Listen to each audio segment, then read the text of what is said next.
Well, hello and welcome to the Three Muscateers. That'll be the three of us, and we have Peter Scudamore-Smith, Master of Wines and cultivator of Uncorked and Cultivated. And we have Ken Gargett, the scribe to the stars. So today we're going to be reviewing two Semillons from two legends of the Hunter Valley.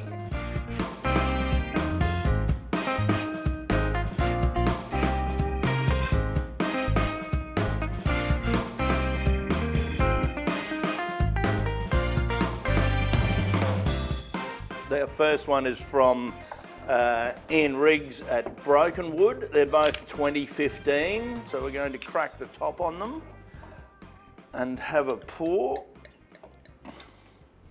I don't need that much.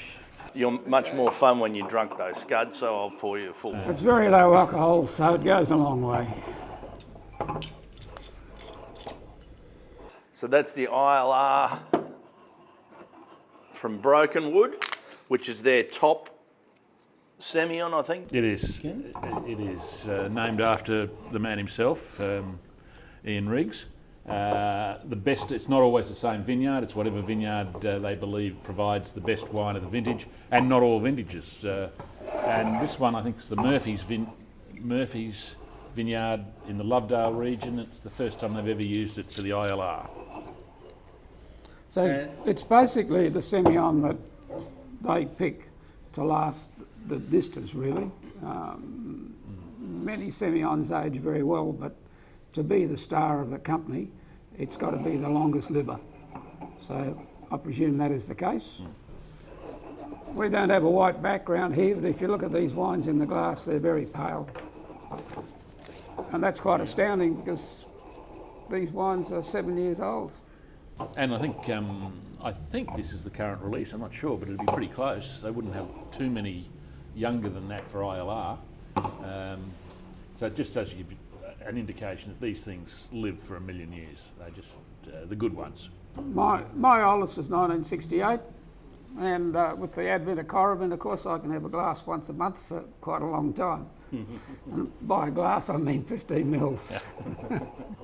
I remember one of the guys we used to drink a bit with had an old adage that his auntie's mother's brother's cousin once met a guy who drank a Semillon that was ready to drink. But that said, you'd still drink these today, absolutely, quite happily. Let's go back to how these wines become what they are. Firstly, some of the oldest vineyards in Australia. Firstly, some of the oldest white vineyards in Australia. Hunter Valley, first established in the late 1820s. In fact, some of the vineyards in the Hunter to this day were planted in the 1890s, so great history. Therefore, they're pretty well, if the vines can last that long, therefore the wines of each vintage can last that long, but there's a reason for that, is they're picked very early, therefore low alcohol. Both these wines are around 11%. Yeah, I tried to find out when the first vines were planted. The first Semillon was planted in the Hunter, and everyone you asked has got a different answer, but I think the earliest I got was 1828 from Riggsy, and then others were during the 1830s. The oldest vines in the Hunter now for Semillon are about 1900, I think. I don't think they've got any of those very old ones still. Drayton's got 1890s still. Oh well, thereabouts. And the Tyrrell family have 1920s vineyards. Yeah, well, but yeah, well that's younger than 1900. But yeah, and originally, of course, it was called, been called everything from green grape. It was Shepherd's Riesling, then it was Hunter Riesling.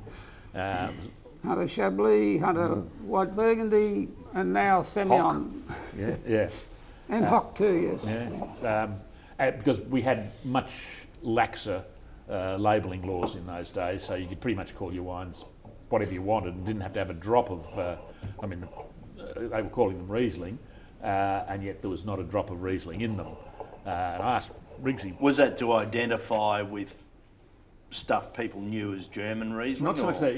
Riggsy reckons it was because at the time Riesling was the great white in the world and it was getting the highest prices, So they just said, okay, well, we'll call ours Riesling so we can get good prices. Or hock, yeah. But look, again, you get different reasons for these things. Well, there's a really funny thing because Lindemans had a wine called Hunter River Riesling, Hunter River White Burgundy, Hunter River Chablis, all made from Semillon, except the White Burgundy had 20% Verdelho. So the wines were just long livers. We didn't have to call the variety, and of course now Aussies only think varietally. So off to the wines. Which one we're tasting? Brokenwood first. Yeah, the ILR. What's Riggsy's middle name? Leslie, I think. Serves him right. So, He speaks highly of you. are we comparing? Okay. The ILR has a lot more richer age character than the Tyrrell's wine, which is a little bit restrained. The Tyrrell's is a bit dusty almost, Yes, that sort of chalky, dusty. Slightly cardboardy, that sort of more cereal rather than oiliness, which is Hunter River. Semillon with some bottle age starts to go quite oily. It's For the Tyrrell's, it's worth noting that's not their top wine. This is from a single vineyard, the Belford Vineyard. Their top wine is VAT 60. VAT 1. VAT 1. And I think they first made that in about 63. So anyway. Now they've reverted to calling some of their older vineyards by the age of the vineyard, so that the approach by Tyrrell's is changing. But the VATs were the first of the direct-to-the-customer sales. When Tyrrell's first started doing what we'd call in France domain bottling, in other words, bottling at the source, growing on that block of land, making the wine there, then bottling it there, then selling it there. Mind you, a lot of it would have been posted all over Australia. So that was in the 60s, wasn't it? Yeah, well, I think their first was 63. I think the first Brokenwood Semillon was 83, which is the first year Riggsy arrived. Yeah, that's more modern day winemakers where these guys, Tyrrell's, have been around for a very long time. Very long time. So taste. They're really two very different wines, aren't they? Oh, yeah. For the same vintage. And 2015 was a pretty good vintage in that Hunter, wasn't it? Good, not great, I think, is probably, although it was probably vintage of the century somewhere. Yeah. So Bordeaux.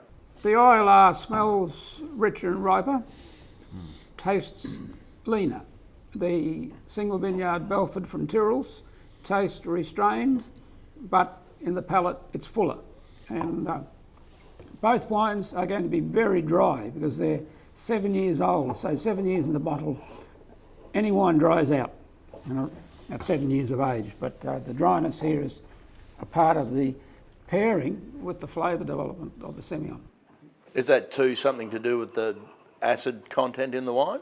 Well, let's get to the acid content because it's very high. So these wines are quite light on their feet and very crispy, very sapid, out of your mouth very quickly. So they're refreshing and they make me think about oysters straight away when I have something like this.